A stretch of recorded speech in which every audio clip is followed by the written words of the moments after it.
Have you ever wondered why some businesses fail while others succeed? Unfortunately, most businesses fail. In fact, studies indicate 70% of startups never make it to their 5th year.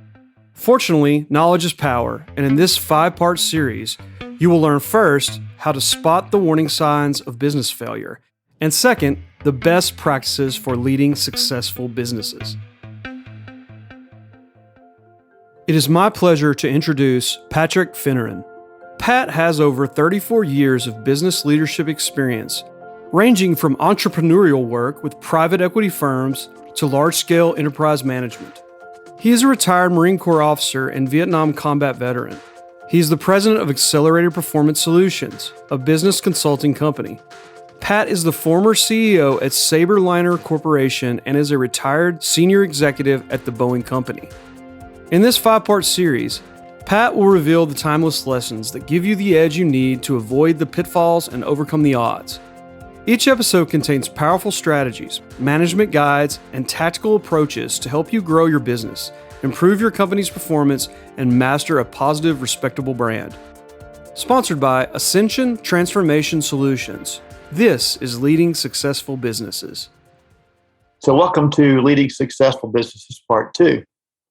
In Part 1, we learned the importance of building a solid foundation, starting with a vivid description of the future, and we constructed the elements of that foundation, the vision, the values, the mission, the strategic goals, and the strategy and value proposition packaged in an LRBP. These foundational elements will be help in establishing the culture and the norms of the organization in the way we want them. They should embrace the constancy of change, the value of diversity, and that in the end, it's all about people. Probably the most important thing that comes out of this foundation building is the importance of the leader. And since the title of this series is Leading Successful Businesses, let's start with the role of the leader. Leadership does not come with position or title. Leadership is a skill which can be acquired.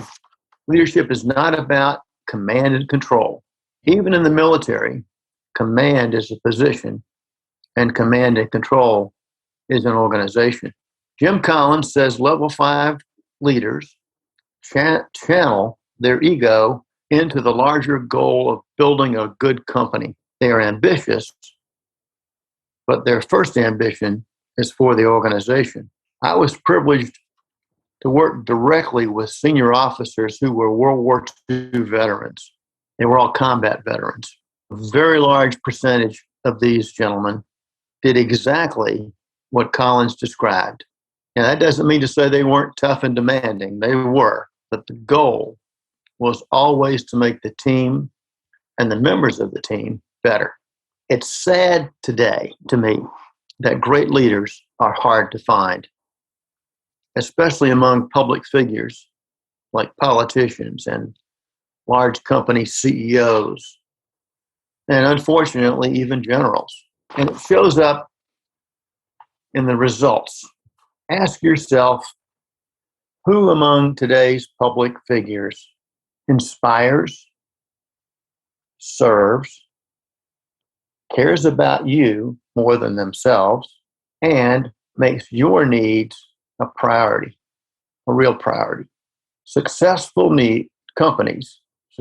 companies need visionary leaders who relentlessly pursue the goals by helping the teams succeed.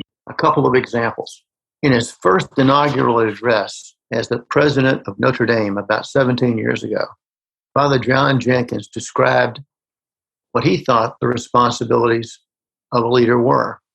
He said the first responsibility is to protect the essential mission and character of the organization. That would be the Catholic nature of Notre Dame, the strong undergraduate program of Notre Dame. He said the second thing is to make sure that the place is well run. How do you do that? You get the right people supporting it, put the right systems and processes in place. And finally, he says the leader has to be the face of the organization in good times and bad. And Father Jenkins for the last 17 years has done that. He's challenged sometimes the system by saying that Notre Dame is going to embrace learning, and we're going to look at all aspects of an issue. And we're going to bring in people to talk who may not be aligned with the Catholic tradition. But we want to hear what they've got to say and why, so that we really fully understand our own position. So I think Father Jenkins is living the kind of values that I was talking about earlier. He's not always popular, but he's always doing what he thinks is right to protect the essential mission and character of the university and to take care of his students and his faculty. Another person is Alan Mulally. Now, I had the privilege of working with Alan at Boeing. He's the former CEO of Boeing Commercial and the former CEO of Ford Motor Company.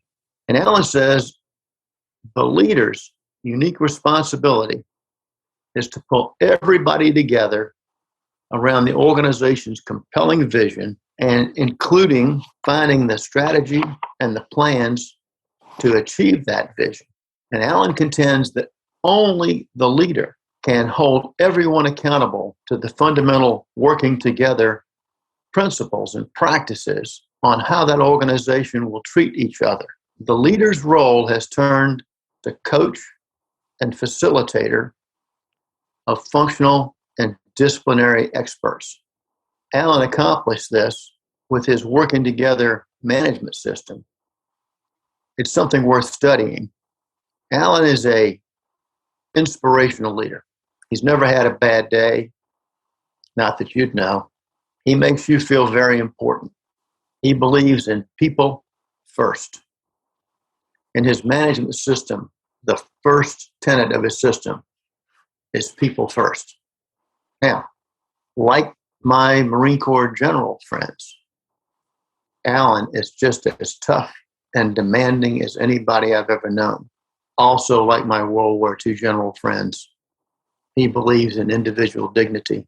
So even when he has to let somebody go, because often he'll take the responsibility for putting them in the wrong job, he does it with dignity. There's this old saying that people will forget or forgive you for what you do. They will never forget or forgive you for how you made them feel. Alan tries to make everyone feel good about themselves all the time, even when they're not succeeding in his organization. And he will work to help them succeed somewhere else in the organization. So whether it's Father Jenkins or Alan Mulally, the implementation of the vision starts with the leader. The culture they inspire, the organization, staffing, systems, processes, and the metrics that they put in place to relentlessly implement the strategy and plans all belong to the leader. The structure of most organizations will be slightly different, but successful organizations are going to have about 8 things in common. The first is the leader, a person who sees their role as an honor and a responsibility, someone who will live the organizational values, establish clear behavioral norms that are the basis for the dignity of everyone. The second is a culture of unselfish and inclusive behavior. No room for power plays, keeping secrets, sub-optimizing one part of the business at the expense of another, and an organizational culture that will not tolerate toxic behavior. Third, one plan, the long-range business plan and the annual operating plan that implements that with a clear line of sight to every employee's personal goals. The factory worker on the shop floor can see all the way to Mulally and Mulally's organization and feels like he's part of that vision. He or she is part of that vision and takes pride when he or she accomplishes that. Full transparency and objectively measuring goals. Fourth, this is probably in my mind the most important of all these. One team with an organizational structure that's aligned around the product, the customer, the geography, or some other rational external benchmark. The organizational breakdown structure, org chart, should mirror the breakdown structure of the task that you're doing. So if you're building an airplane, your organizational structure should look like the whole airplane breaking down into its individual components. If the organization you're running is a corporate hospital system, then it should be regional, because the hospitals are your profit centers, corporations your cost center, but it's also the place that provides the best practices, the services, and support that enables the hospitals to perform at a higher level than they could individually. But one CEO can't manage 200 hospitals, so you organize them regionally. Not only does this work breakdown structure have to match, or the organizational breakdown structure have to match the work breakdown structure, everybody has to have clear responsibility, accountability, and authority. And you want to take the authority and accountability to the lowest possible level. This way, having RAA, as we call it, responsibility, accountability, authority, at every level empowers the workforce to interface with adjacent organizations and interface with the organizations that they support. Unless you have a small entrepreneurial company, I do not believe you can have an effective organization that is purely functional. My experience is that a matrix organization weighted toward the business units, programs, projects, best enables the level of integration that's necessary to be adroit, flexible, and adaptable. And those are necessary for that organization to succeed in today's world. In this model, the business unit, the operating unit, the hospital, the aircraft program is like a mini or a microcosm of the company itself. And it has all the functional elements included in it necessary to perform the tasks that it has to do. These operating units are responsible for providing a quality product to the customer on cost and on schedule that meets or exceeds the customer's expectations. And they are the profit centers. The functional teams are responsible for supporting the company as a whole and for populating these operating units with trained functional experts, proven systems, robust processes, and oversight in the use of those processes for the operating unit to be able to do their job. This means functional teams have to recruit and train people. They have to help the operating units determine their staffing needs and work with them on that. Develop, analyze, and update systems and processes. And then through the senior functional person on the operating unit, ensure that the functional processes, and those are usually compliance processes, are being properly followed. You can have a great leader, a great team, fantastic operating units, but if you put a dysfunctional organizational structure together, it's like a car accident on the interstate. You're not going anywhere. Number 5, one set of metrics and data, preferably benchmarked against best practices. And this is to track performance on a weekly basis. People say weekly. Gosh, why weekly? If you're looking at your performance on a quarterly basis and you find a problem, you're already 3 months into the problem. If you believe that you have to have more than one data point to determine that it's a problem, and you wait for the second quarter, you're now 6 months into the problem, and you're probably not going to recover by year end.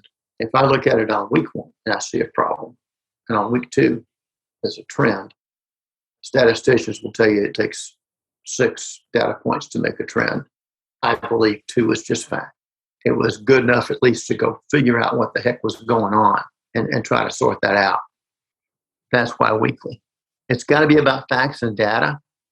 The performance management system is your navigation system. Think about driving your modern car with your navigation system. Your long-range business plan and your annual operating plan, they've defined your destination. That's where you're going to go. Your route planning, that's how you're going to get there. Your performance management system tells you, are you on course? And are you going to meet your ETA? It's very simple. Unfortunately, this is the point where people don't want to do the hard work, because the hard work is determining the destination, doing the route planning, and integrating the navigation system. It takes time. Everybody says, "Oh, it costs a lot." It might cost a lot in that little moment, but if you put it in the context of the whole business, it doesn't cost anything. It saves you a ton of money. Guarantee that from lots of experience. So what most people do is say, "Well, I've got a management system. I got a performance management system. I look at my financials once a month." Okay, what do you do when you don't like your financials? What if they're not in line with your annual operating plan? What are you going to do now? You're going to do what you should have done in the beginning. Go back and check, am I going to the right destination? Do I have the right route planning? Is my navigation system working properly? So why not do that up front instead of doing it after you get in trouble? It's the wrong approach. I've seen it in companies that I've worked for. I've seen it in companies I've consulted with. Not that financial data is not important. It is a result of doing business properly. It is not doing business. It's a result.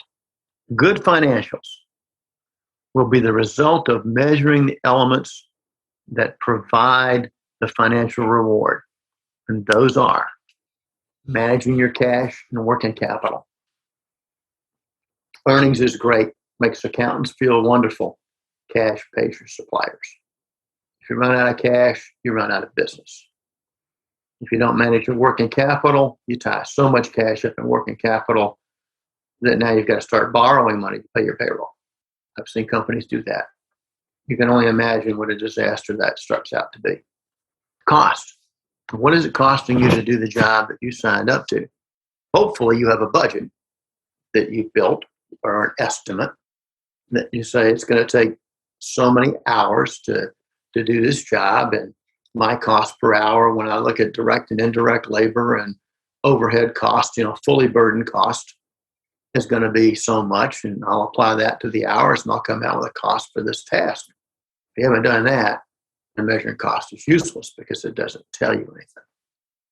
Again, it's doing the work that most people don't want to do. It's the hard work, but it's the work that counts.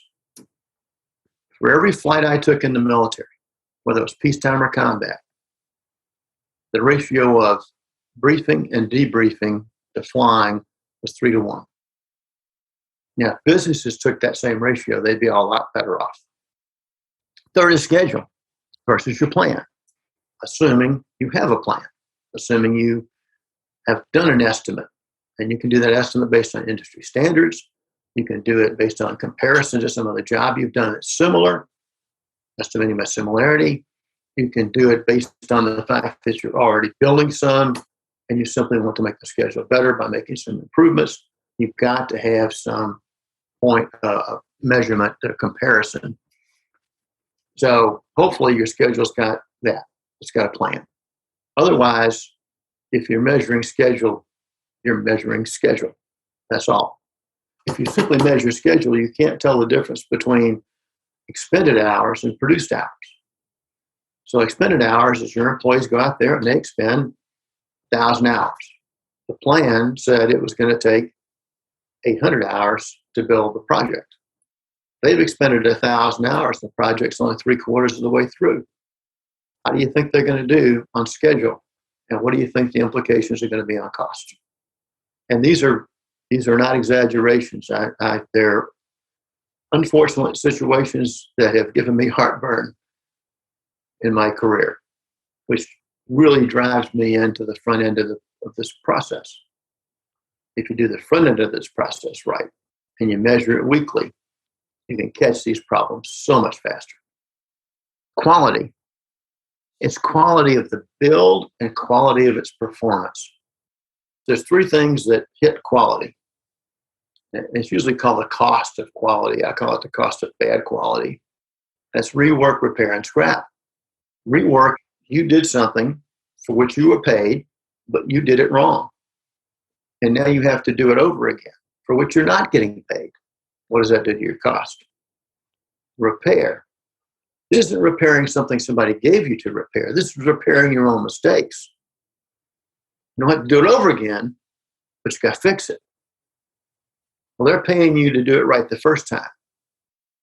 So this fix-it stuff, that comes out of your earnings, not the customer's, because the customer's not going to change his agreement on the price. And then scrap. Scrap was one of those things that would give you serious heartburn when I was in the aviation business, because scrap usually meant a lot of money. When you scrap a wing on an airplane, that's a lot of money. Why do you scrap something? It could be anything from the airplane's fully built and the tow tractor that takes it out to the flight line either runs into the airplane or drags the airplane into something and damages so severely that you got to put a new wing on there. Okay, scrap, heartburn, loss of money. So quality of build, avoiding rework, repair, and scrap is huge. How do you do that? Lean manufacturing, systems and processes, statistical process control. There's all kind of tools out there that help the manufacturing people or any kind of production organization understand how they're doing. The other is quality of performance. Is the thing you built or the organization that you just bought or whatever the product or service is it working? Is it satisfying the customers? Is it meeting their needs? If it's not, that's a quality problem. That's the kind of quality problem that will get you nasty letters from your customer. Other kind of quality problem, get you nasty letters from your shareholders. This is costing money. This is costing your customers. Supplier performance. When we were doing things at Boeing on the F-18 program and really all our programs, we put the same requirements for these processes on our suppliers that we held ourselves to. Level 1, 2, and 3 suppliers all had to use earned value management. Now, they didn't like that a whole lot because, again, there's a lot of upfront work, but we could see their data and we knew what it meant. And we could work with the suppliers to understand what the leading indicators were and how to take immediate action to start fixing the problem before it became a huge problem. Risk identification and mitigation. There's risk in everything we do. It doesn't matter what you do. I'm a scuba diver, okay? There's risk in that. I do risk mitigation, risk identification and mitigation every time I dive. What are the currents? What's the water temperature? What's the water depth? How many people in the group I qualified as the guide? Is my equipment all functioning properly? If I got a dive partner who's going to stay with me, because if something goes wrong, I may need their air. You go through that risk identification every dive, and you talk about it. At least my dive partner and I talk about it. Risk mitigation is now the risk materializes. Your tank, for some reason, stops working, and you go, and there's no air. Well, grabbing your auxiliary isn't going to help because the problem's in your tank. So you've got to say, no air. And you've got to say, help me. And you share air with your dive partner. That's risk mitigation. But now that changes your cost and schedule. We can't continue the dive because there's not enough air for the two. It's not safe, by the way, but there's not enough air for the two of us to continue to dive on one tank using the two regulators. So you have to go to the surface. Now, whole new risk identification problem. When you get to the surface, who's there? What's the surface conditions? How far away are you from the boat? Does everybody know where you are? Do you have some kind of identification or signaling device that'll help them find you in choppy water? Risk identification. Risk mitigation is you break out this tube, you put some air in it, it goes up about 4 feet, and it's luminescent so they can see you. Or if it's nighttime, you've got a light. Risk identification, risk mitigation. But when a risk materializes, now you've got to look at your cost, schedule, and quality again. You got to look at your plan because your plan just changed. And if you're using earned value management, you've got to compare that with your critical path. All integrates. Help needed. Most people wait too long to ask for help. One of the biggest failures in the history of McDonnell Douglas was the loss of the A-12 program. It was a highly classified program to build one of the first really stealth airplanes. It was being done in secret, and the functional organizations didn't have much visibility into it. Matter of fact, nobody had much visibility into it because it hid in the cloak of secrecy. We were teamed with, in those days, it was General Dynamics. They became Lockheed Martin later in that era. Both companies were woefully behind, and Secretary Cheney came in and canceled the program. When we did the post-mortem, there were so many red flags, it wasn't funny. All people would have had to have done is said, I need help. That help could have come from General Dynamics and McDonnell Aircraft. Could have come from the customer. We could have said, hey, this is a more complex task than we bid. We can't do it the way we bid it. We need to do a contract modification. Well, it was important enough for the customer, they'd probably do that. Because they understand these, when you start trying to invent stuff, it takes 7 consecutive miracles to get your product, then it takes help. And so help needed is a good thing. I always used to tell everybody on my team, asking for help will not get you in trouble. Not asking for help will. Customer satisfaction as measured by your customer. Now, the military programs, that was pretty easy because they gave us something called a CPAR, Contractor Performance Assessment Rating. And it was across everything. It was across all those things we've been talking about, cost, schedule, quality, technical performance. And it ranged from blue to purple to green to down to red.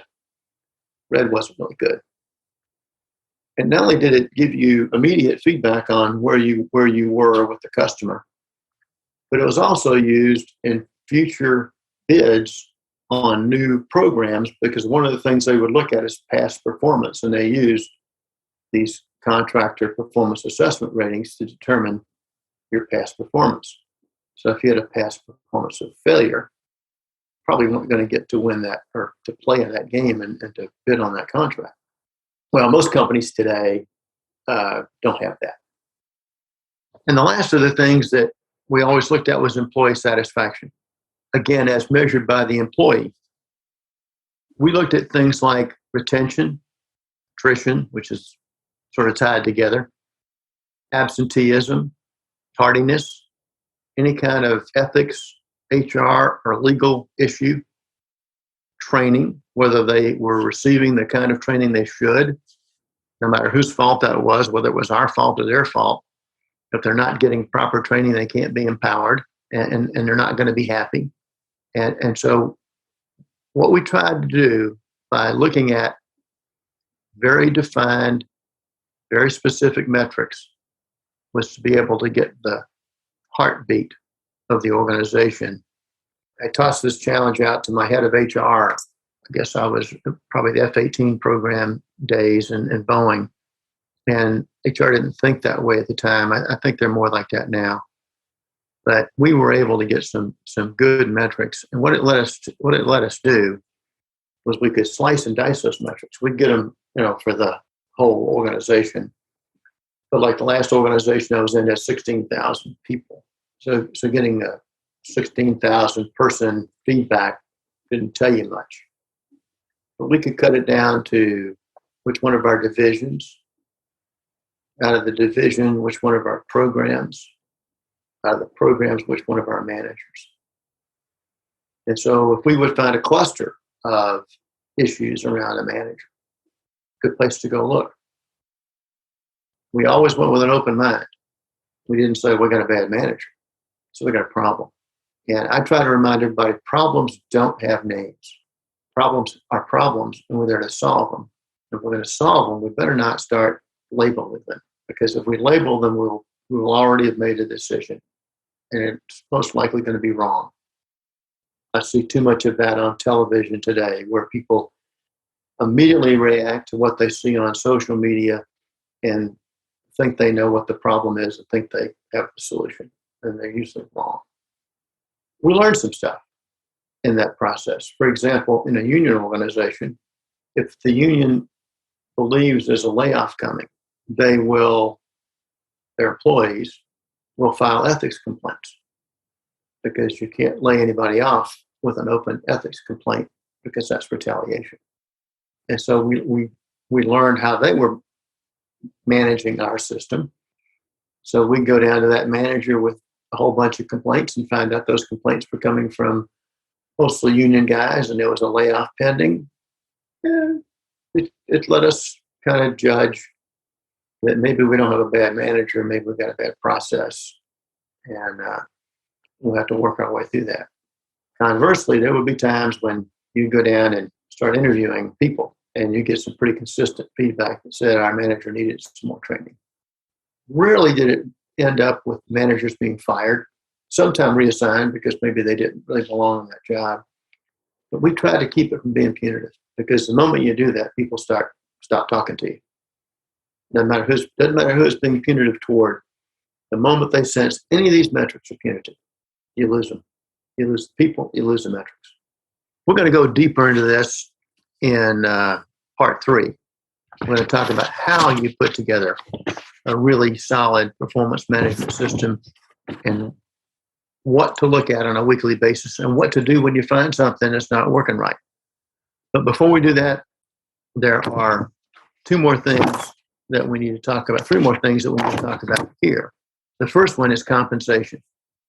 There was a guy named Hertzberg who used to be a theorist in human relations, especially in business. And he had a term relative to compensation that was called satisficing. That you were never going to satisfy anybody with compensation, but you temporarily might make them feel good or bad. So you could satisfice using compensation, but it was never going to be by itself an answer.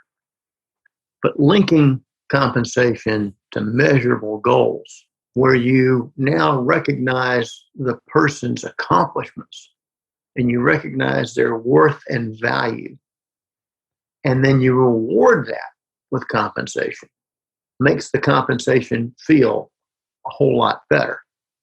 Now, what I've learned about in some organizations is that meaningful work trumps compensation all day long. So if you can play meaningful work and a good, fair compensation system together, you can start using that along with other tools to motivate your employees to a higher level. So lots of different ways you can do it, but the way I liked was that the salary was based on the market. Whatever the market was, we wanted our people paid to market, so that if we had somebody good, they weren't going to get pirated by somebody that was going to pay them a couple dollars more. Bonuses were how you did this year. So when we would do our pay process at the end of the year, usually in April for the previous year, we would adjust salary relative to market in general. Sometimes we'd adjust salary if it was out of whack, with their performance and their new responsibilities, but mostly relative to the market. But the bonus would be anywhere from 0 to 2 times their target bonus. Everybody had target bonus. And 0 was you just didn't do anything. 0.5 is you tried, didn't get there. 1 is you met your goals. And 1.5 is, you did really good. You exceeded some of your goals. And 2.0, you're just a rock star. But we had some 2.0s. And we could work that. So we had a bonus system that was tied to performance, but it was tied, first of all, to the performance of our organization. If we met our organizational goals, then our people were then eligible for bonuses, and then the bonus itself was tied to their individual goals and how they did on those. So a 2-tier system, they had 100% control over their goals.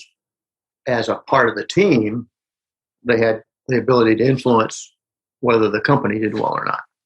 So we wanted to play together by saying, look, if we don't make our goals as a team, there is no bonus. And then the individual effort, you always want to reward individual effort. I'm going to use the word socialism with a small s, so I don't get anybody upset with it politically, because I'm not talking about politics. I'm talking about this notion that everybody gets the same all the time, no matter what they do. If you want to have a high-performing company, you've got to be able to recognize high-performing people. And so that's what we tried to do. The biggest thing is it's got to be a meritocracy. It's got to be clear in its structure, and it's got to be fairly implemented. There can be no glass ceilings. There can be no racial or gender discrimination in pay. The moment you do that, you destroy your whole system. It's got to be a meritocracy. The goals are clear for the company. The goals are clear, and everybody knows them. Everybody knows the company's goals. Everybody knows their own goals. Everybody knows what you got to do to achieve those. And when they're done, they ought to be able to tell you how much money they're going to get. They shouldn't be surprised. If they're surprised, your system failed. And once we got good at this, and Boeing got very good at this, McDonnell Douglas was also very good at it. The two big companies I worked for. Was we perfect? No, but we were very good at it. And I think that's one of the reasons we were able to retain some fantastic people. I work with a CEO of a consolidating corporation who says, all I want is 8, 9s, and 10s. You're not going to always get 8, 9s, and 10s. You're going to get some 6s. You can avoid the 1, 2s, and 3s, but you're going to get some 6s and 7s. And what you have to figure out is how to make them 8s, 9s, and 10s. The last thing, there's a book called The Goal, written by Elihu Goldratt. Now, if you read the cover of the book, it says this book is on theory of constraints. If you read the book, it reads like a romance novel. And it talks about all the interpersonal things that we've just been chatting about. It feels like a book on leadership. And when you get finished, you realize you've read a book on chaos theory, theory of constraints, and leadership. But most importantly, you've read a book that helps you really understand and appreciate there's only one goal. If you're in business, there is only one goal. Make money by creating value. It's the only goal. Everything else we've talked about, everything else flows from that. And by the way, there's nothing wrong with making money through creating value, as long as you're doing all those other things we talked about. You're developing people. You're planning for the future. You're embracing the culture, the diverse culture around you. You're involved in your community. All those things are things you do that are the right things to do, and you do them for the right reason. But in the end, they're all part of creating value. And when you create value, you make money, you reward your stakeholders, and your stakeholders are not just your shareholders. We talked early on in a previous podcast about these CEOs who've gone from worrying about the future of their company to financial engineering and trying to elevate the stock price so that they get paid more money. You can read about them in the Wall Street Journal any day you want. I think the boards of directors of those companies should be fired, as well as the CEOs, because they're violating every principle that I believe in. If your goal is to make money by creating value, then all of the stakeholders should benefit from that creation of value. Your community, your employees, and your shareholders. And if you do it right, there's plenty of money to go around. So I'm looking forward to part 3. We're going to talk about that NAV system that tells you where you are on your path to your destination. We're going to get into way too much detail for some people, but for some people, they're going to love it because they're going to want to even know more about how to do it. So until then, let's go out and lead successful businesses.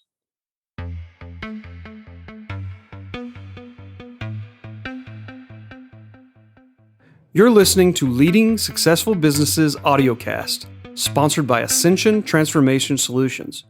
For more resources, visit ascensionts.com to learn about how you can shape your business future through strategic transformation.